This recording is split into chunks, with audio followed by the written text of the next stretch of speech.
Podcast C2, català.cat, episodi 28è. El podcast que t'ajuda a provar el C2 i a comunicar-te en català correcte.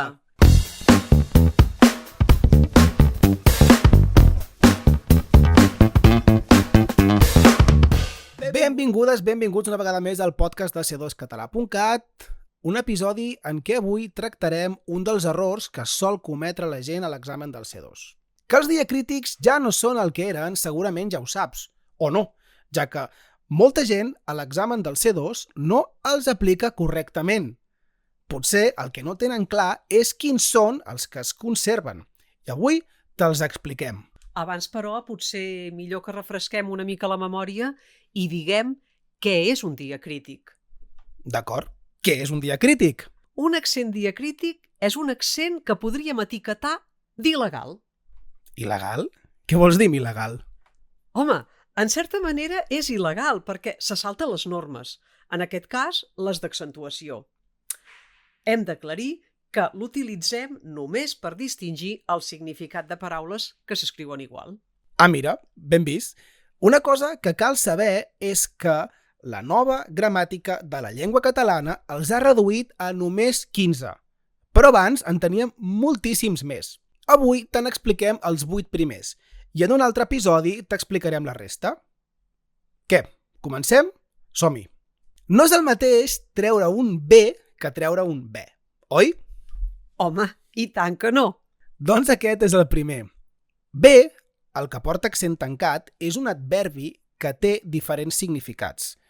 El trobaríem en frases com ho has fet molt bé o té forces vents. B, sense accent, té els significats de anyell o xai, en una frase com hem fet carn de bé a la brasa, o bé el nom de la lletra, mòbil s'escriu amb B alta.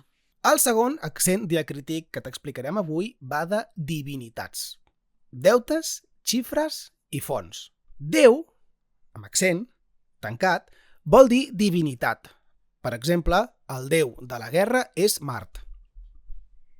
I sense accent vol dir xifra, el número 10, tercera persona del singular del present del verb deure, com deu molts diners, o una font d'aigua, una deu d'aigua.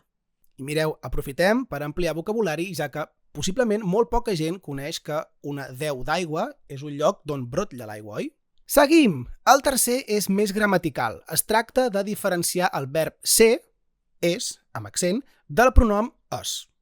Per tant, tindríem que és, amb accent, és la tercera persona del singular del present del verb ser. Què vol dir això? Doncs seria la frase la Maria és informàtica. Sense accent, en canvi, és un pronom que va lligat a verbs com dir-se, fer-se, complicar-se, i el trobarien en frases com es diu Viviana. El quart fa referència a no confondre l'extremitat ma amb el possessiu ma. Per tant, mà, amb accent, significa la part final del braç.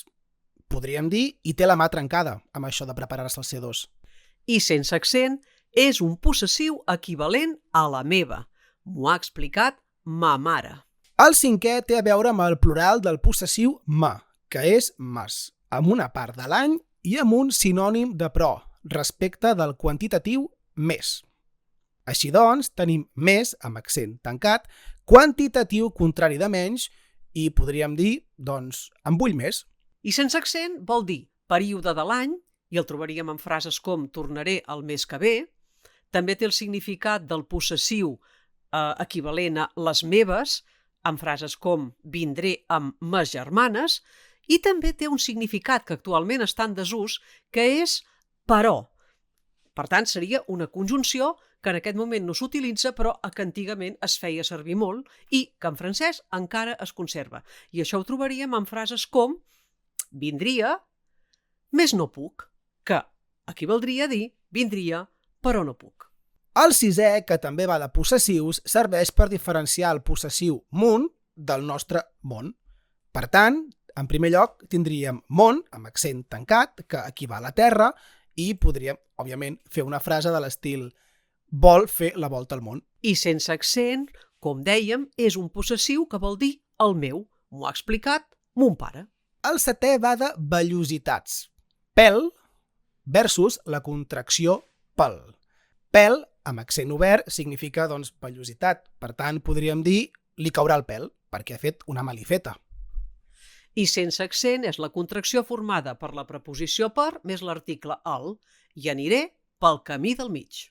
I, finalment, el 8è distingeix el què, pregunta o relatiu, de l'altre relatiu o conjunció que. Vegem-ho. Què, amb accent obert, és un pronom relatiu tònic equivalent al qual, o bé un pronom interrogatiu. Així podríem dir: deixa'm el bolígraf amb què ho has escrit. O també podríem dir: què vols? Els dos amb accent. I sense accent pot ser una conjunció, i el trobaríem en una frase com diu que no parlarà, o bé un pronom relatiu, però en aquest cas àton, també equivalent a qual. I el trobaríem a la frase la persona que ha vingut, la persona la qual ha vingut. Tot això que d'oïda potser pot semblar complicat no ho és tant si ho veus visualment. I per tant, tot això ho reforçarem amb infografies que podreu trobar a les nostres xarxes socials. Per exemple, a Instagram. Per avui ja n'hi ha prou. Al proper episodi t'explicarem els altres 7. Però, si el que et cal és saber-ne més, entra a c2català.cat on trobaràs un curs complet per encarar el C2 amb garanties. I si encara no ho has fet, entra a la nostra pàgina web, entra a c2català.cat i descarrega't l'e-book gratuït que hem preparat amb els 10 errors més freqüents a l'examen del C2. Al curs tractem el que has de saber per fer un bon discurs escrit i oral, i també aspectes de gramàtica i lèxic.